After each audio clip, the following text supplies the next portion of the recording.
Hello beautiful people of the fragrance community, Mike here with iSMELL. Hope this video is finding everybody well.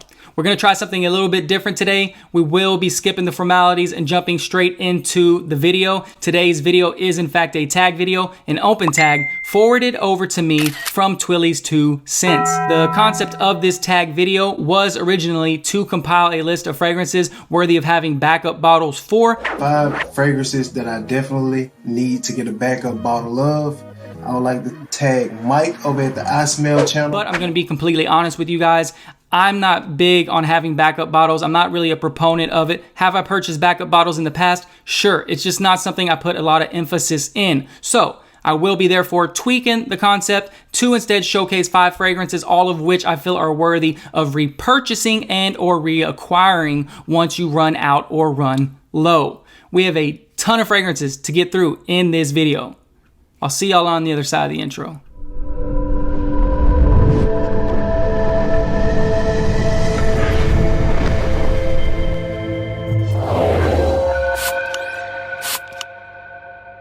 Okay, so before we start diving into any of these fragrances, I do want to quickly preface by stating that for several of the fragrances being showcased today, I have already done full and in-depth reviews of. So, as I highlight fragrances that I've already reviewed, I will leave markers above. I will also leave a timestamp in the video's description below for each and every fragrance that I talk about. So, if any of the fragrances that get showcased today pique your interest, that's where you're going to want to reference.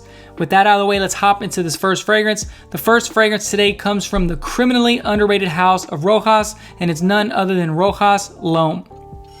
Launched in 2020, this is going to be a new acquisition to anybody who owns this fragrance. At first glance, it is going to share some similarities to Dolce & Gabbana K, the EDP specifically, but upon closer examination, you'll realize that Rojas L'Homme is not as juvenile as Dolce & Gabbana K, and it has more fougere qualities, specifically in the dry down.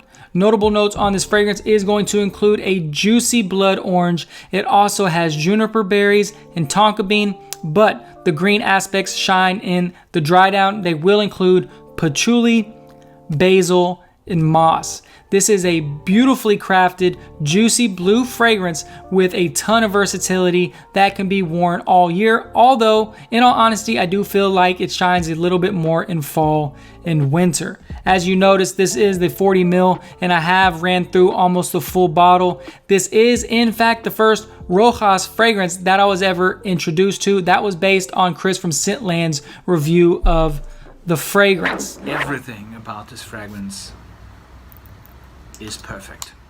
This is my holy grail, ladies and gentlemen, boys and girls. I did purchase this fragrance when it first came out, and you were only able to get it overseas. The shipping was a grip, and because I wasn't familiar with the house, I did opt for the smaller bottle. Moving forward, when I purchase another bottle, a backup bottle, I will acquire the full presentation. The full presentation will run you $30, $40, $50 at the top end. And considering I enjoy Rojas L'Homme more than I enjoy, say, Dior Sauvage or YSLY, that's an amazing price point, you guys. If you enjoy Mustache EDP, I'm quite confident you're gonna enjoy Rojas L'Homme as well. The quality, they coincide, they go hand in hand. This is a well-crafted fragrance, you guys, and for $50, you can't go wrong. It's a fragrance that I do feel is worthy of a backup bottle in my collection.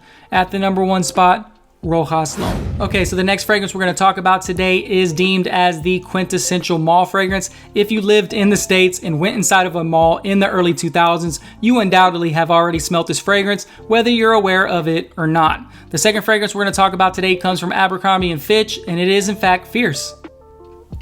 So with this one, it gets kind of tricky because I do in fact have a more vintage style bottle. So if I'm able to find another vintage bottle floating around online, I wouldn't be opposed to scooping it up. I'm also not opposed to picking up a completely different fragrance with a similar scent profile that serves basically the same function, because those are out there as well. Some of those fragrances would include Victoria's Secret's Very Sexy Platinum for him. You could also get Mont Blanc Legend, the EDT or the EDP. You could get Parfums de Marly's Percival. You could get Chanel Platinum Egoiste. I could also get a newer bottle of Fierce and then layer it with ISOE Super, because I hear the newer bottles don't perform, but that seems a little bit extra. I'd probably just opt for the other choices. What you're gonna get on Fierce is a woody, spicy fragrance with slightly sweet undertones, and it dries and it smells very earthy and damp. This fragrance right here has notable notes of moss, fir, citrus notes, and rosewood. It's a beautiful fragrance, you guys. It's a fragrance that has stood the test of time, in all honesty. I have a little bit less than half a bottle left, so I don't feel too pressed to buy another bottle, but it is a scent profile nonetheless that I do want to have on my shelf for the remainder of my fragrance journey. So for that reason, I did include it in the number 2 spot today. At the number 2 spot, a fragrance that is 20 years old, a trend-setting fragrance that has stood the test of time and has spawned many children. We're talking about Abercrombie & Fitch Fierce. So fragrance number 3 on this list is a fragrance that I became absolutely enthralled with this past spring. It just so happens to be the only fragrance in my collection that I currently have a backup bottle. So for that reason, it deserves to be on this list. The next fragrance we're going to talk about today comes from Banana Republic. It is 1/5 of the Icon line and is none other than Vintage Green 78. So fun fact about this fragrance, the perfumer who created Vintage Green 78 is also the nose who created Curly Scents the Siren, that being Gino Percantino. He also might have the coolest name in perfumery. Yo, there's just something about this fragrance that makes me smile. I absolutely love everything about this fragrance for some reason. The notable notes on this fragrance is going to be a very bitter bergamot. You're going to get green tea leaves. You're going to get a fig note, which comes across with a honey demeanor. And then you're going to get magnolia, which has a lemony, waxy vibe. The best way to illustrate this fragrance is to imagine a cup of green tea garnished with honey and lemon.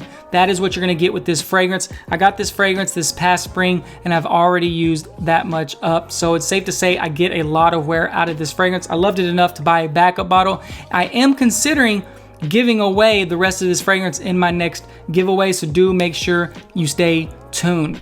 It is in fact a fragrance that I have a backup bottle, so it's deemed worthy to fit the bill for this type of video. At the number 3 spot, we're talking about Vintage Green 78. Okay, so the 4th fragrance on this list needs no introduction. Nonetheless, we're gonna give it an introduction. Most of y'all have heard the name. Many of you have already smelt it, and I'm sure a ton of you already own this fragrance. Twilley showcased the parfum version. In this case, I'll be showcasing the EDP version. It comes from the house of Chanel. It's none other than Bleu de Chanel EDP. So you know what you're getting with this one. You are getting shower jelly, fresh and clean, extremely versatile, mass appealing, decent performing, signature worthy stuff here. You can dress it up, dress it down, daily driver type stuff. Notable notes on this fragrance is going to include grapefruit, ginger, mint, sandalwood, and incense. I love this fragrance, you guys. Out of all of them, I enjoy the EDP the most. I feel like that one is going to be the most versatile. I have over 100 fragrances in my collection, and I still wear this one at least once a week. I don't know if my juice level conveys or not. It's a fragrance that I wear quite often and will be a scent profile, this one specifically, that I have on my shelf for the remainder of my journey. It deserves a spot in this concept, and for that reason, I did showcase it. At the number 4 spot, Bleu de Chanel. Okay, so last but not least is a fragrance that I have admittedly been hesitant to showcase on this channel, and that's due to the aesthetics of this fragrance. I bought this fragrance in a private sale. I received it damaged. So at that point, I started having thoughts of, man, I kind of want a backup bottle because I have a channel where I showcase fragrances. And what's the point of showcasing a janky fragrance? The fragrance at the number 5th spot today that we're going to be talking about comes from Bulgari, and it's Man in Black. So at first glance, there doesn't seem anything wrong with this fragrance, but then when you turn it, you see that it's kind of broken. And then for that reason, I don't feel good about using this part. I don't feel like it'd be good to travel with. It's kind of coming undone. Yeah. And the atomizer doesn't spray evenly, not in a way that's conducive to be put on your clothes and or your skin. So for that reason, I did have thoughts about purchasing a backup bottle, but this bottle specifically is the epitome of it's the juice that matters. The classification of this fragrance is a spicy oriental, but I guess you can't say oriental in 21. So what we're gonna say instead to be PC is that it's a spicy warm fragrance characterized by notes of spices, duh. It's also gonna have tobacco, rum, and leather. This is a beautiful cold weather offering from Alberto Morealis that is going to shine in fall and winter. diffuser. You can dress this one up, you can dress it down, you can use it for date night, and a lot of people enjoy this fragrance for the holidays. It kind of has that spice bomb feel, so some people think it's a very good Christmas fragrance. Again, I showcase this fragrance because it is janky and it's all messed up, kind of banged up, and I have thought about purchasing a backup bottle, so it fit the bill if I'm keeping it transparent as a fragrance that I've considered buying backup bottles for.